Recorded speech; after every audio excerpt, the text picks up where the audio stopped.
فجأة مندوق توفى، ففجأة محمد مختار توفى. فقلت يا أخي قول وقد يوموني قصيدة وأسول لي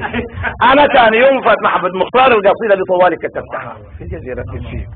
تسكنات النقا هي رسائل العمالقة الثلاثة وردي محمد مختار عبدون الفنان الأستاذ مندوق علي الأزهري. فهذا الرسائل بتقول ديتانور نايف فينقون إيل سارة في فينقون وفراك ما بنلو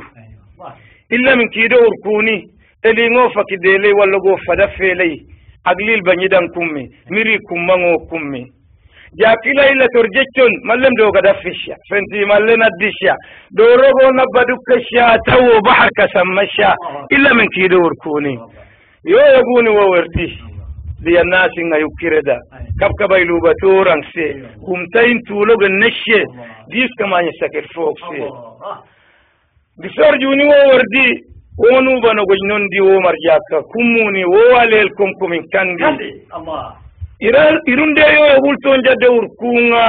ومار نسكاليل تون كاكي كارونغا وإرهيستا جاولو كيرو باليونغا إكا غرغنون يروني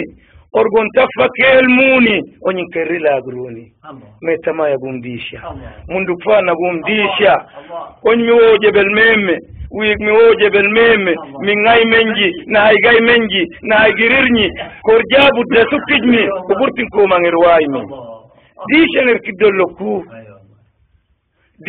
kidolloku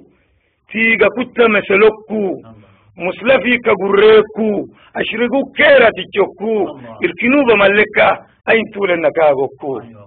yo yoguni wawerdi metama yaqul iddan mundu kfan naqul iddan irki kera tisokkum maski kullika shokkum don gitenna kisokkum ayungunda wikisokkum ingabata na igelwa na idan kera fugewa badun ni sadahangmi madahangmi irnya daglungi amangmi duinal gurrika shunnakir urunta dogon gurra jennanga koto fija awwalu ni desanga قال بنتود عليه جدا حور عندنا قرة قال بنتود عليه جدا حور عندنا قرة. شكرا جزيلا المتواضع عشان إيمان مطلق بأن الموت حق وأن ما قدمه يحفظ له ما ذكر عاطرة في ذاكرة الأمة. نسأل الله الرحمة والقبول عند الله تعالى للفقيدين.